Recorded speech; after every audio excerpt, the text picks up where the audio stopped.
Welcome back to the weekly Cyber Review. I'm your host, Cybercopy. I'm here with Honto Shinobi again, What's up? and we are going to be reviewing the game PlanetSide 2, which we both spent, I don't know, 5 hours playing over the last couple days? I wouldn't say 5 hours for myself, but I tried to get some playing in. Yeah, I think I have almost 30 hours on the game, but it was a good refresher, see what's new and what's different. I think there's a big patch actually coming up that's going to change a lot of stuff around. I didn't read Yeah, too much into it. I hadn't played the game, and I mean, I had it downloaded, but I hadn't actually played it until we decided to review it. Yeah, there's still some bugs in the game that were originally there when I first started playing. I think I actually recorded one of them. I was opening up a tab, and the game froze and crashed. And then there was another bug where I could see through everything, and it was just bare ground. I couldn't see any buildings or walls or anything. I don't know what was going on. I had to relog. So there's definitely still some bugs going on. I don't know what the heck that's about. Did you have any bugs? No, I mean, I think that the map is kind of buggy in some spots, like cliffs and things like that. There's definitely spots that aren't very smoothly mapped in terms of you walking across them. But that's really Yeah. all I encountered. Yeah, the rocks are very treacherous to climb. Sometimes you can get stuck on them, and you'll have to suicide or redeploy to get out of them. I've Yeah, actually gotten stuck in one before. and I think I had some of that, like, have you ever had like that kind of bounce in some of the games where you're on a spot where you're not supposed to be able to walk or whatever, and then it kind of like shakes you off of it or whatever? Yeah, I always hate that stuff. invisible walls that just they're like sliding down glass or something. Yeah, but that happens a lot from open world games. Yeah, especially for a free to play game, there's budget. They can't have everything the way they want it. But it is Right. Sony Online Entertainment, so maybe they can. Maybe eventually. All right, well, let's go ahead and get started in the audio, and let's go over voiceovers. Actually, not communication. That's next.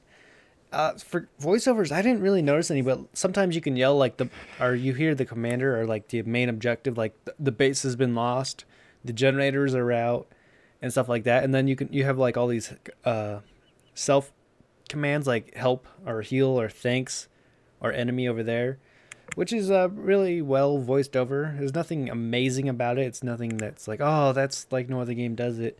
It's pretty generic and boring. Yeah, I mean, I think it is satisfactory, in order to call out your objectives and things like that, and to kind of focus on what needs to be done. So I wouldn't really expect a lot more. Yeah. So did you want to actually start on communication? Sure. Yeah. When it comes to communication, I didn't delve a whole lot into it because, I only had one of my friends that I was playing with. If I got into more of a bigger group or whatever, I'd kind of delve into a bit more.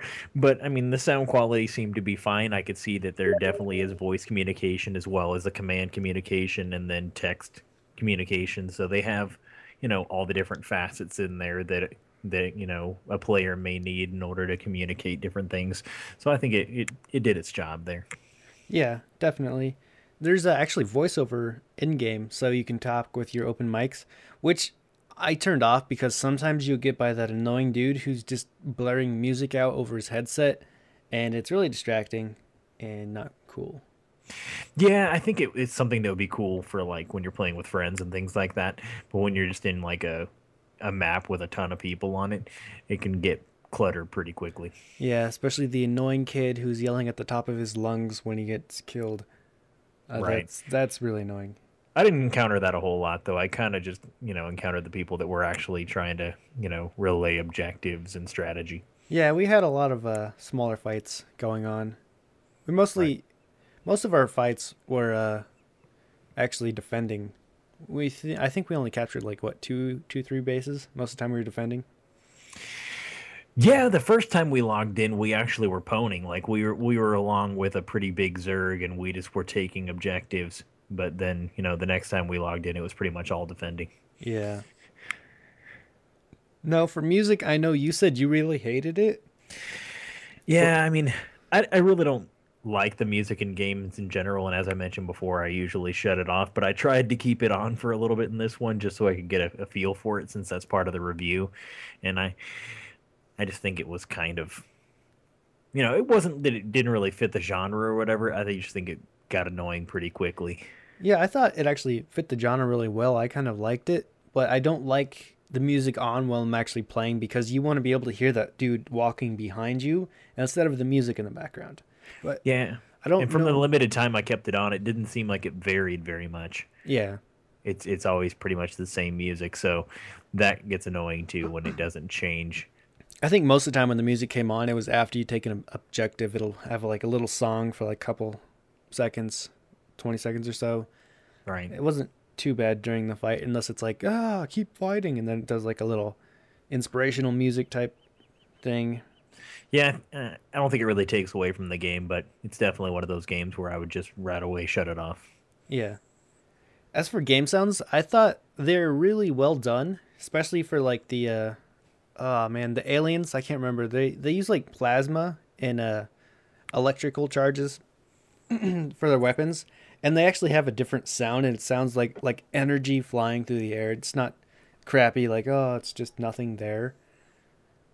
Yeah, I think they did a good job with the game sounds, and I think they did actually a pretty good job with um, the detection of which where it's coming from, Yeah. because a lot of games really fail at that. Like, you'll be able to hear it but you can't really tell where it's coming from. In this game, even though you might not expect it with you know some of the other aspects of the game that might need some more polishing, I think they did a pretty good job. Like, I could tell if a ship was flying up from behind us or if somebody was coming from our left or right. So I think they did pretty good with the game sounds. And, Definitely. and there weren't anything awkward that didn't really fit the kind of what was going on. Yeah, I totally agree. And I guess we'll move on to the actual graphics.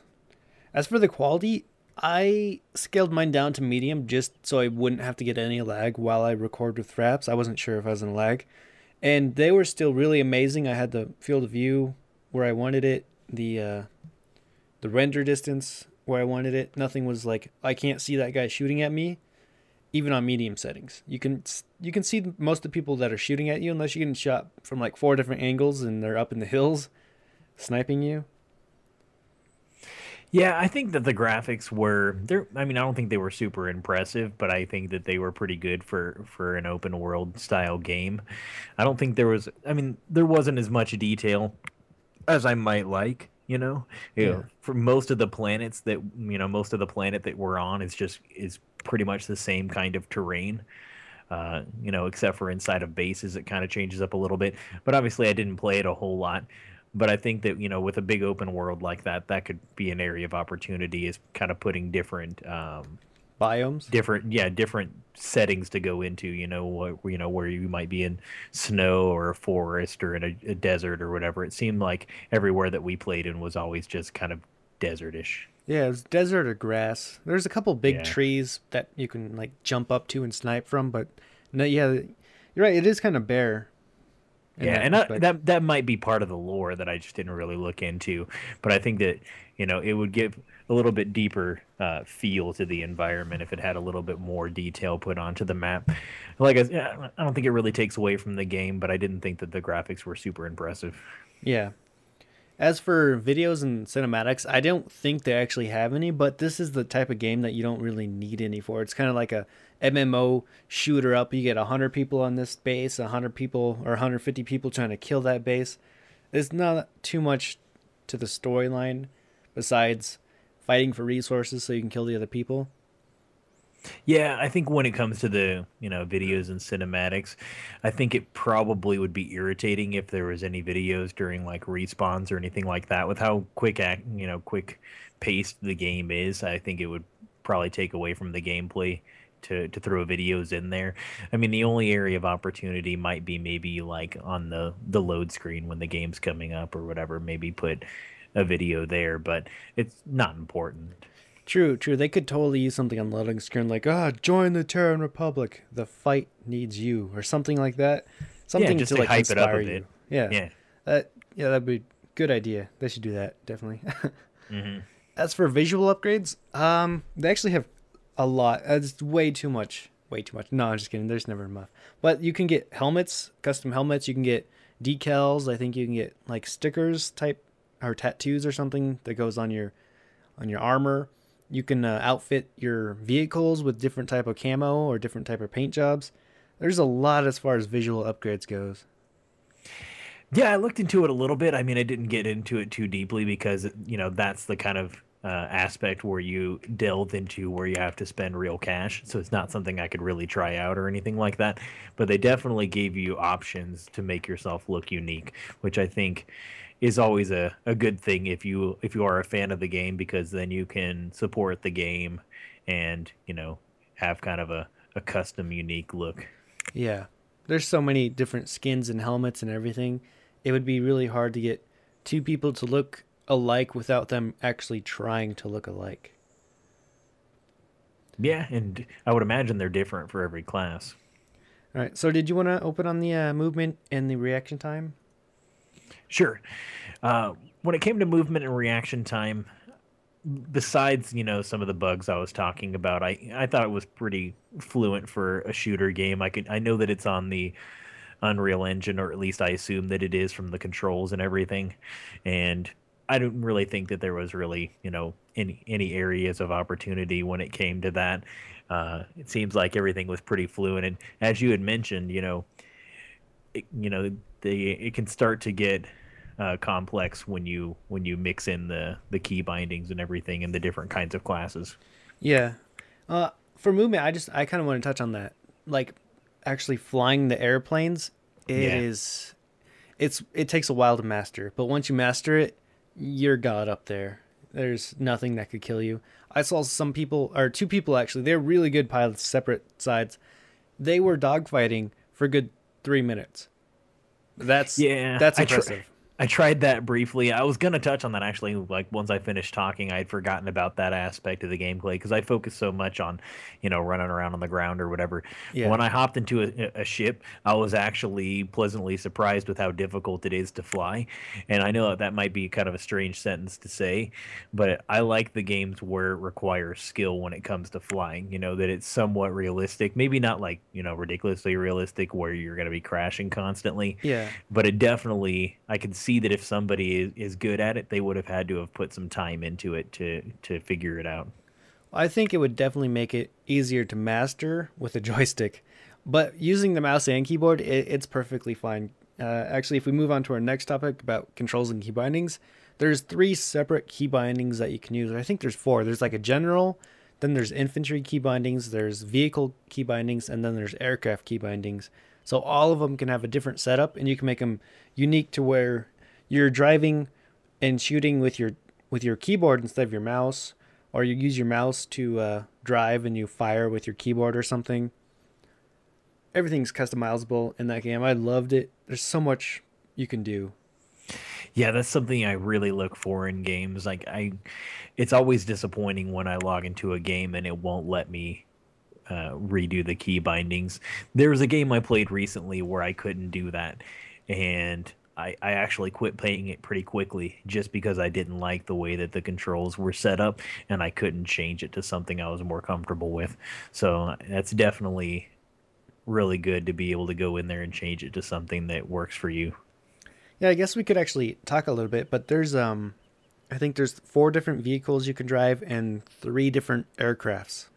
And then for infantry, there's like a heavy mech suit. It's called a Max, and you can outfit it with anti vehicle or anti aircraft or just anti personnel, miniguns, flak guns or just big ass grenades or rockets. I think.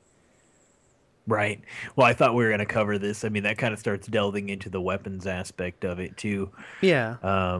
But yeah, I mean, there's definitely a lot to do with this game. It kind of reminds me of the way that people always described Battlefield to me. I haven't tried it yet, but it kind of reminds me of that because it's just got that open world battle going on, and you can either be on the ground, you can be in a vehicle, or you can be in the sky, and it just kind of puts a lot of depth into the fights. Yep. All right. So I guess we get around to team balance and difficulty. I think you probably were more hating on this than I was. So I guess you can start that one then. Yeah, when it came to the team balance and difficulty, I mean, I know that it's one of those games where you earn better weapons and things like that by playing the game.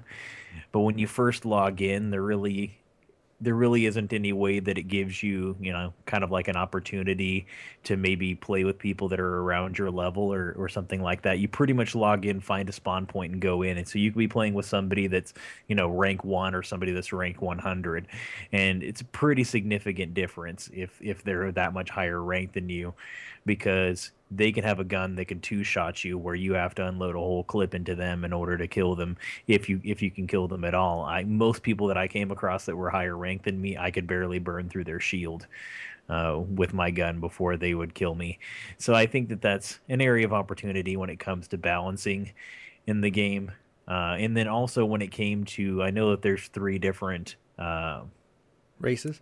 races. Yeah, okay, races that you can play as, and it seems that most of the maps are usually overran by one or the other. So I think, if they were to implement some kind of balancing system that would kind of balance out the amount of players that are on each one of those races, to at least, give them the, equal opportunity of taking over uh objectives, that might help as well, because there's definitely worlds that we would go into that, the particular race that we chose was always on the defensive and wasn't really gaining any ground. Yeah. Um, okay, so I thought there was something that they could do to maybe improve it a little bit more than it was or is already. Actually, thinking about it, remembering a couple patches ago, I think they changed it. So if you're on one of those worlds that has less population than the attackers, you gain a percentage buff into gaining credits and experience faster.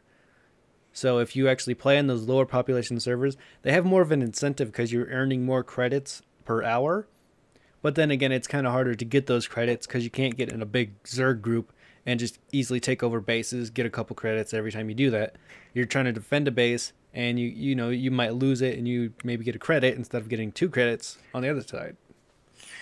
Right. And I think that it definitely is an area of opportunity. I don't think it really takes away from the game too much, but I think that the problem that I see there is that you kind of have to be really patient when you're first starting off in the game, or else, you might just rage right out of the game pretty quickly because of how difficult it is to, compete. And especially if you log into a world that the particular race you logged into is pretty much getting tore up on. Yeah, that's really true. Yeah, so I totally agree with you on the they should have a cap. So like once your race gets 500 people on that world, you have to wait for the other races to get to like at least 400. Then they raise the cap to like 1,000, and then they have to wait till those other races get to like 800. So it keeps people moving around the worlds. But then I guess it would be kind of unfair if the server you're playing on, because there's actually servers and then there's worlds. If the server you're playing on is really heavy in like a specific faction or race, and then I guess people won't be able to play unless they transfer or something. I don't know if you can actually transfer in this game or not. Yeah, I was wondering, how many accounts can you actually have? Accounts, it's free to play, Or so I'm sure you could have a lot of accounts. But for characters, I think you can have like 4 or 5. Maybe you can pay for more slots. I'm not yeah, sure. well, that's what I meant. Because, like, I mean, if worse comes to worse, you can just jump in on a different race or whatever to play Yeah, with your friend or something like that. But obviously, you'd have the problem of, not being able to log in with the one that you've spent the most time on and you have the highest rank on. yeah, So that's I can see the areas of opportunity there too. that's something that actually happens. When you get really competitive gamers going on and they're doing a tournament on a world or something, you'll have those people who make a character on the other faction just so they can tell their friends where the main Zerg is heading, so you can avoid it and mop up behind them. So it's a little bit of sneakery going on there. Yeah, that's just using strategy. True, true, true. All right, so I don't know which one of us had more problems with pay to win. I don't know what your thoughts were, but my thoughts were, it's it's not pay to win until I guess it's pay to win till a certain point is what I'm trying to say. So you can play for 2 weeks straight, and you'll maybe have enough credits to unlock the best weapon and get most of the upgrades for it. Whereas if you just drop 5 or 10 bucks, you can get that best weapon right then, and you don't have to farm for those 2 weeks to get it. So it's pay to win to an extent. The longer you play, the more overpowered you become. But like you can just jump in, buy a bunch of expensive weapons, and then just go wreck face.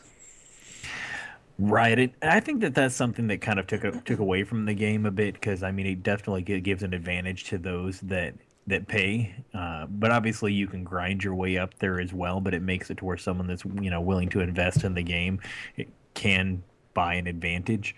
But on the other side of that. It doesn't require that you pay money for any of the weapons that I saw. So I definitely respect that because there's a lot of games that are similar to this, free to play games, that will give you exclusive weapons that you can only get if you're using the real money credits. Yeah. And that always kind of frustrates me because that may be a good weapon and maybe you don't maybe you haven't played the game long enough to where you're willing to invest money, or maybe you're somebody that just doesn't do that. They'll support the game by playing it, but they won't invest in it. And there's a lot of people that are like that as well. So I think that I've never really liked that aspect of the games, and I'm glad that they at least will give you a way of getting you know everything that would upgrade your character, except for, of course, the visual aspect of it, which I don't think is real super important. No. But yeah, again, that's why I said it's pay to win to an extent. At a certain point, you become on par with everybody else who's been on the game for, a couple months now. Right. All right, so moving on to accessibility. Did you want to start that one or? No, you can go ahead. All right, well, I thought it's really great. The only problems we had was when you do get on one of those smaller servers, it's hard to find a group of people that are good that you want to play with that aren't just random people. Joining a random squad, it can sometimes be very irritating because not everybody's on the same page. Some people want to go over here, some people want to go over there. So you kind of want to find a clan or a guild. Would they be called clans? I guess Squads. Well, I mean like actual like clan tags because everybody's in this clan and they'll squad together.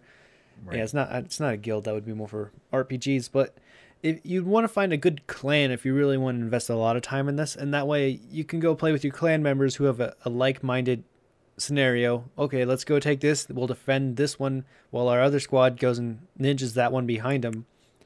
And instead of everybody just moving off to separate directions, like half the army is going left, half the army is going right, and then half of them stay to defend. Well, that's three halves. It doesn't work. Right. And I think that the game, I mean, as far as I can tell, it's not very, systemly taxing. So you can definitely, jump on there if you don't have the greatest computer in the world. Yep. And you can get logged in fairly easily. You can just pick a server and jump on.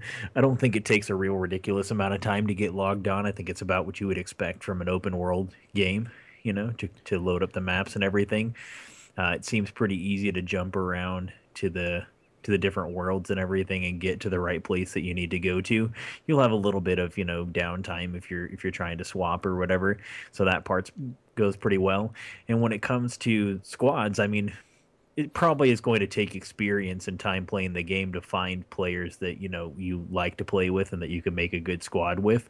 But I know that in the times that you didn't immediately invite me into your squads, I was getting invites from other people and everything. So people obviously enjoy to play with each other and like to use that group mentality to play. And like you said, it might not be the best people in the world, but it definitely does have that group play, pretty tight knit playing that happens pretty naturally in the game. All right, now moving on to weapons. That is, I think, my favorite thing about this game. The amount of upgrades and customization of all the different weapons you can actually get is ridiculous. It was pure ridiculousness. Yeah. You can get like one-shot snipers, then you can upgrade their scopes, you can upgrade grips so you get less recoil. You can upgrade the armor on your tanks, you can upgrade deployment on your Sunders, which is like the APCs. You can give them respawns, so you set down a forward respawn point at a base that you want to take over, and you can sit there flooding people with troops until somebody goes and takes out that Sunder, which is usually, it's focused right away for the veteran players. The newer people don't really try to focus that as much. I remember there's one time I saw this guy trying to kill his own Sunder, or his teammate Sunder. I think he thought it was an enemy, Sunder. I don't know what he was doing. He was trying to blow it up with rockets. It's hilarious. But there's also a big carrier airplane that acts just like the Sunder. It's once you land it somewhere, you can have it as a respawn point. So you land it right on top of their base, and people respawn and just jump down from the buildings and take it over really fast. It's a good way to get behind enemy lines. And then there's all sorts of tank upgrades.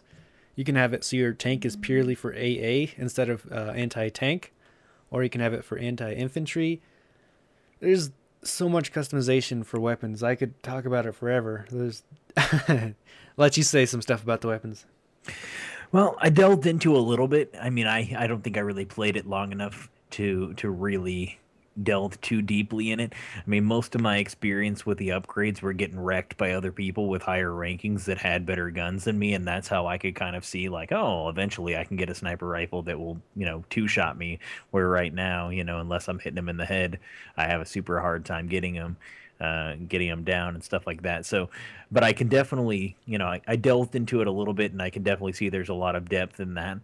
And that's definitely something that I've always liked about the different games that I've played, because then it gives you something to work towards, and it gives you, a reason to play. Because the map, the way that the objectives are in the game, which I'm kind of jumping ahead a little bit, but that's always happening. There's not really an end game, so that's something that you're doing that for. You're not just monotonously running around the map with the same gun, and then eventually you get burnt out of that. You're like, okay, we took over this base, so now I have enough credits to upgrade whatever, and that's always cool to have something to work towards. Yeah. And that's I don't remember how much we actually covered with the credits, but there's a in-game credit which you earn just by playing the game. Repairing somebody, healing somebody, rezzing them, killing people, restoring the defense towers, capturing bases, defending bases. All that gets you in-game credits, which you can spend for these upgrades. And then there's another currency. I think it's GC Gamer Coins, and those I think you buy with real money off the Sony store. And that can unlock weapons for you or those visual upgrades. So there's two different types of currencies. Right, and that's pretty standard. You see that, you see the in-game only, and then the paid currency. Yeah, and the in-game currency, the free currency, is the only way to actually upgrade your weapon after you buy it. So to get less recoil or a better scope on it, you can't use money, real money, to pay for those upgrades, which kind of is that whole pay to win thing again. It eliminates just being able to buy the best weapon. You can buy the best weapon, but you can't make it the best weapon until you play with it. Oh, I didn't even know that, so that's pretty cool, actually. Yeah. And, yeah. Did you want to say anything more? About the weapons, or? Yeah. I didn't really delve into it too much. I was pretty much using the stock weapons. I kind of looked at the menus and everything, but I was more trying to get an understanding of the game before getting real deep into that. But definitely, it looked like there was a lot of customization to everything. I mean, to your to your guns, to your characters. Well, not so much to your characters, but like the Mac or Max, or what is it? Is that what it is, Max? Max, yeah. Yeah, those guys. I mean, I saw all the different little tabs of things that you can upgrade, so it definitely looks like there's a lot of time that can be put into making yourself better. All right, I guess we can go ahead and move on to characters. As far as backstories, there's not really that much backstory to the characters. There's 5 classes. There's the infiltrator, the heavy, the engineer, the medic, and the light infantry. Is that what it was called? Or light assault? I think it was light infantry. Okay. And all of them have their different roles. Like the light infantry, or whatever it's called, he actually gets a jetpack. So if you're trying to take out a fortified base, it's really easy to grab him, jump over the wall, get in there, destroy the generators and whatnot. Infiltrator is kind of like your sniper. Moves around, taking headshots, or you can go inside and hack into terminals and make it so other people can't use them, or go destroy the generators. You can also mark targets with his little recon. He also has a stealth. And then the medic can revive you. It has a self-healing. It can heal others. Did you want to cover the other two?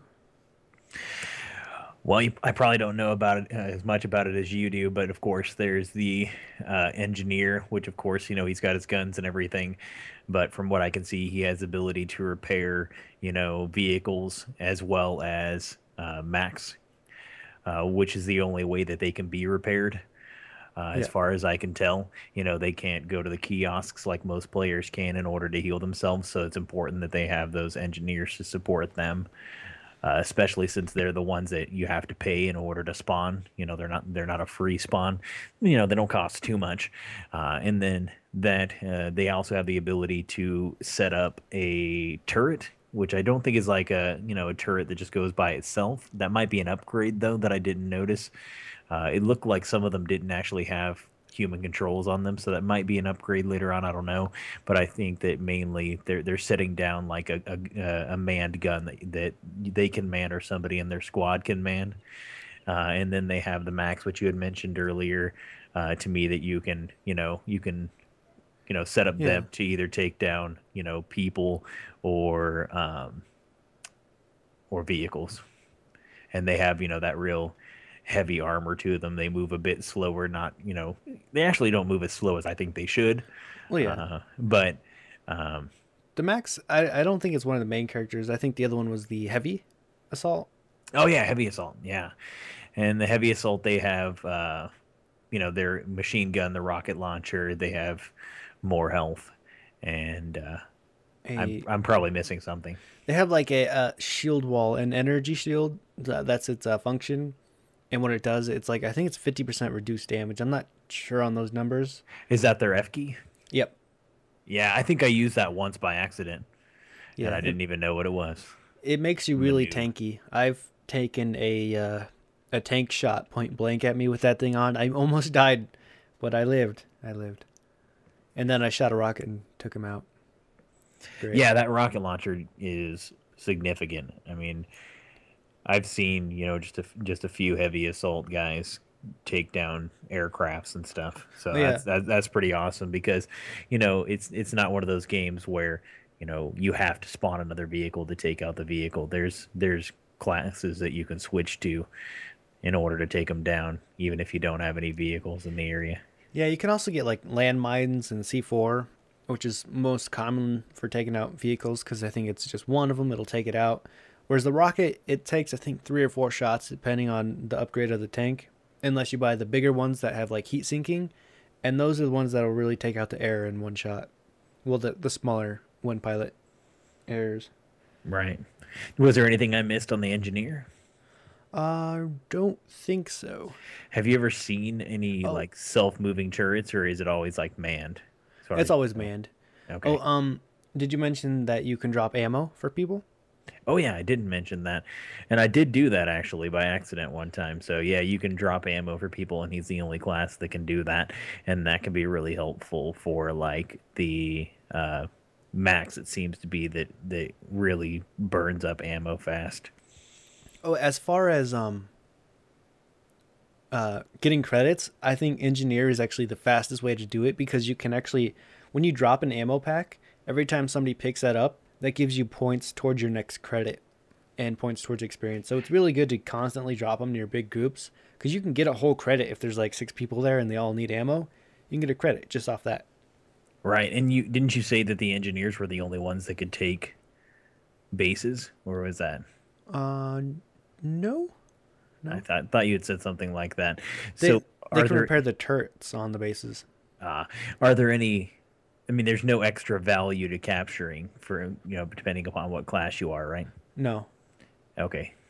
whoever you are, you're good. And actually, going back to the currency, I forgot. There's actually one more thing. It's called resources.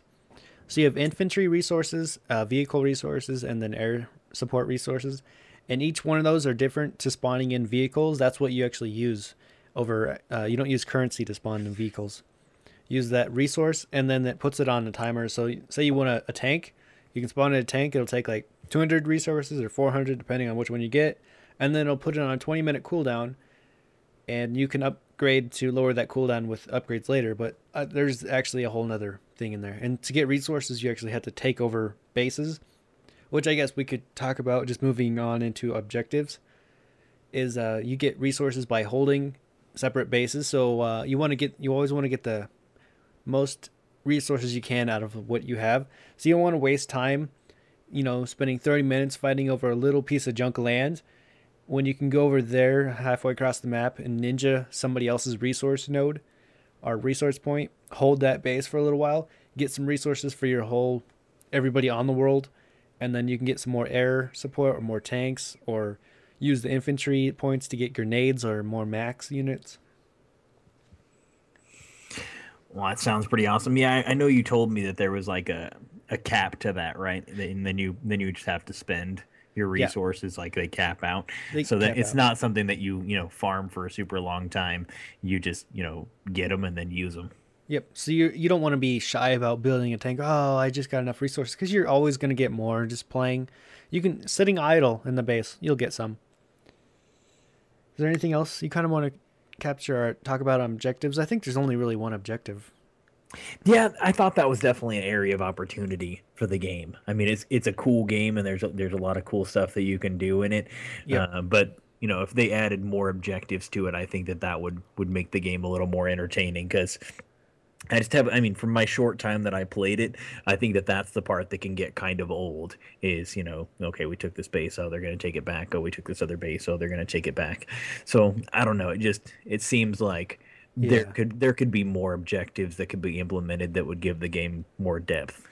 Definitely, definitely. But I think they'd have to make different worlds for that. Right. Just like a pure PvP world or a fort defense world. So there's one fort on the side, one fort on the other side, and you have to go destroy the core or something.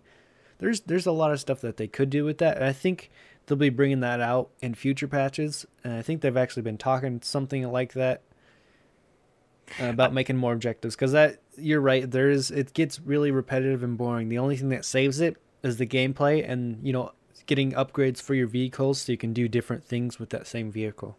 Right. And I think that's really what I'm sure keeps people playing is customizing their characters, with upgrades and their vehicles and everything with upgrades. But I think that even there, it's something that you could get burnt out of eventually. So, with the objectives always being, pretty similar. So, but I would expect that that's something that, will be changing at some point as the game grows more popular. Well, I think that is another reason why there's a lot of AFKers. They'll sit there and they'll rack up air support or air credits resources so they can go and get a plane and then practice in it, go dogfight, probably die. They'll sit back in base until they get enough or the cooldown's done to go get another one. I never noticed that, but it makes perfect sense. Yeah, I've always wondered why there's always like 50 people sitting at the warp gates just AFK, and then you'll see every now and then one of them will move over to air spawner, and that's probably why they probably just sit there waiting for resources to get the plane. They'll play for 30 minutes and they'll just go AFK, eat, take a crap. Yeah, I mean, that might be another aspect that they can add more game modes to, like add in like a flight mode or whatever where you're just practicing flying or whatever. Oh yeah. That just gives, because I think that a lot of people would use that rather than, save up for an awesome ship, spawn it, and then get blown out of the sky in 2 seconds because you don't know what you're doing. Yeah, at one point I was flying upside down.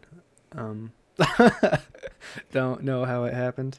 By the time I could figure out where I was being shot from, I was already running into a cliff. Oh yeah, that the time you flew, that's because there was 4 people on our tail over our own territory, which means our own people just didn't even care enough to fight them. They just left. I It's wasn't probably just too I wasn't too bent out of shape about it, but I thought it was kind of funny. I was just starting to figure out the controls, and then I get zerged on hardcore. Oh yeah, yeah. I tried to kill them all. I almost got one. That's all that There's matters, yeah, man. it is. All right, well I guess we'll be wrapping up here. I will start with giving my score, and then the 2 places I really liked, and the one place I really liked and the one place I really thought needed more improvement. Okay. So as for my score was an 84, which it's okay for this game. I think there's a lot of room for improvement. I was probably a little generous as far as movement and controls, just because there's so much customization there. I loved it. But what really got me hooked on the game is just the customization of the characters and the weapons. But I'd have to go with the weapons. There's so much you can do with the weapons. There's so many weapons. Then there's upgrades onto those weapons that you can get.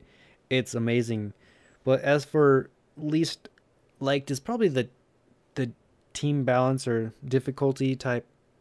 I just I don't know. Just getting into those Zergs, if you're not in one of those and you're not in a decent squad with people you like or know and you're in a random squad, when you come up against that Zerg, it's terrible. You can try and defend a base, but when there's only 3 people there and you're getting Zerged by 100 people, you can only defend for like 30 seconds, really. You'll get dive bombed by airplanes, and then when you respawn the next base over, the Zerg gets there in 2 minutes, so you don't have time to spawn in a vehicle or a tank to run away. You could always redeploy and then just find your own Zerg, but that's forcing you to play a specific ways. If you want to play defensive, there's not a lot of incentive right now for people to play in defensive, which could be fixed and would help out with the balancing issues of Zerg versus Zerg.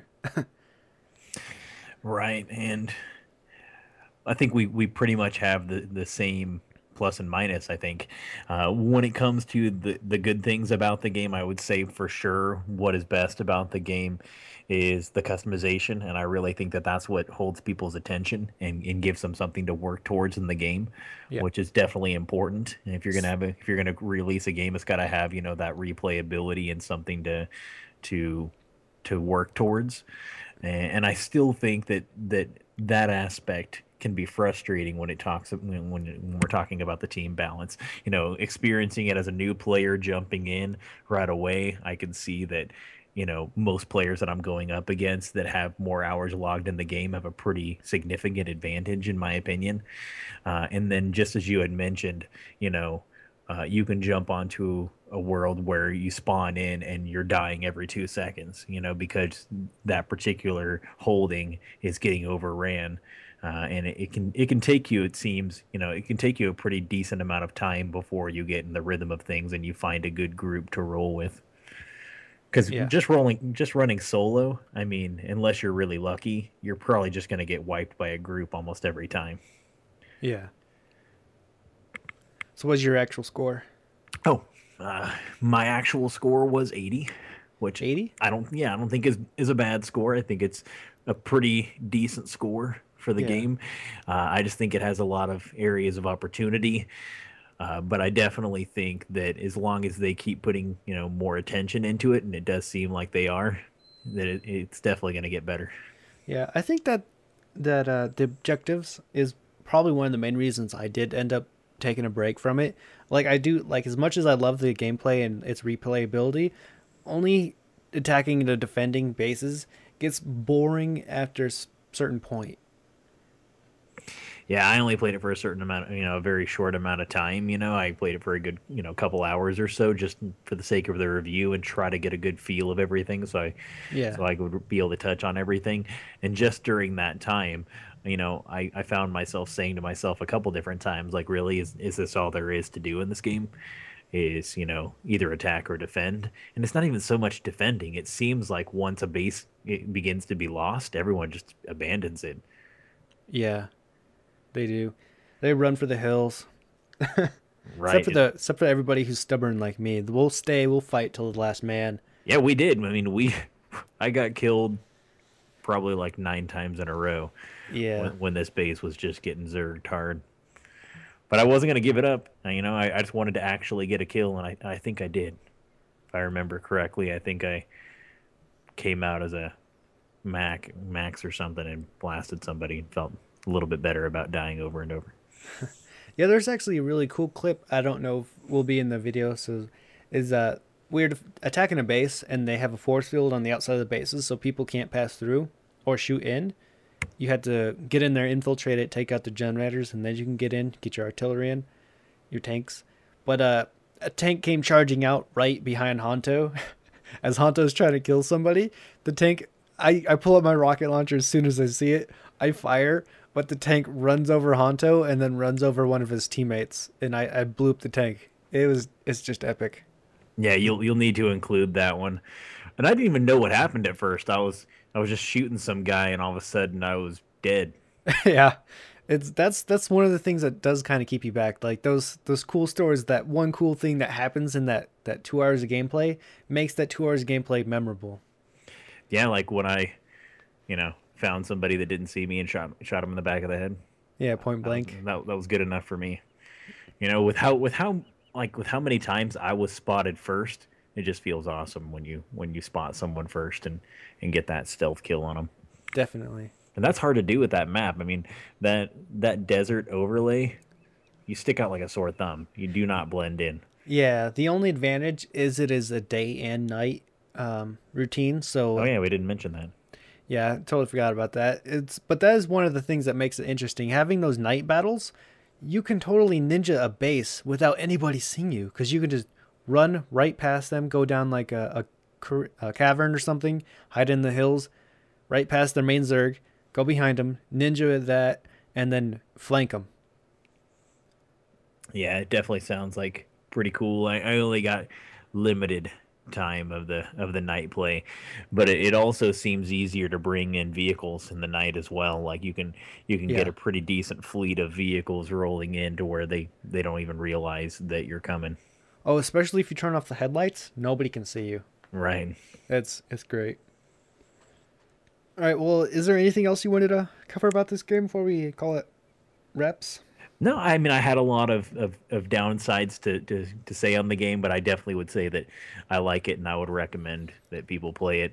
And I would recommend that anybody who has played it or wants to play it, definitely lets us know what they think about it. So, because the more opinions, the better. Yeah. What's your favorite thing about the game, and what's your least favorite thing about the game? Something you should leave in the comments below. Right. And next week we will actually be reviewing and playing some League of Legends. Hopefully. Super excited about that. Yeah, he has been waiting forever to play some League. He is excited. He's like, "Oh man, I hate Smite now. I got to play some League." I'm gonna get destroyed. That's all it's gonna be is me getting destroyed over and over. Yeah, we'll probably start. I'll probably start out with some bot games with you, and then we'll graduate to actual humans once you get the hang of it. Yeah, I'll probably just play support. That'll be Okay. easy. So, is there anything else you wanted to add? Got any videos coming out? Uh, I just recently released a few Team Fortress videos, a couple reviews for Man vs. Machine, and that's probably what I'll do as well. But I might have some one-off videos of Smite that I release because I've been pretty addicted to it lately since I bought a God pack. Yeah, that would be a good idea. Start recording some of your Smite games as just talk commentary over them. Yeah, if you want to People see might. some failures, I'll Yeah. probably have plenty of that. So if you want to see some Man vs. Machine guides or some maybe Smite games, head over to Honto's channel. Put the link in the description so you can go over there, subscribe, like, watch, all that cool stuff. Right. And I And might even have Cybercopy guest on some of them. yep, you could hear me over there or something. See me play or noob it up. I actually was thinking for the NG guide we might, dual NG that one. Have you in there and we can both kind of double NG a map and see what happens. Yeah, that sounds like a plan. I have to do that sometimes this week or weekend. Hopefully. We'll see how it works out. All right. Well, thanks for watching. Hope you guys enjoyed, and we'll see you next week for League of Legends.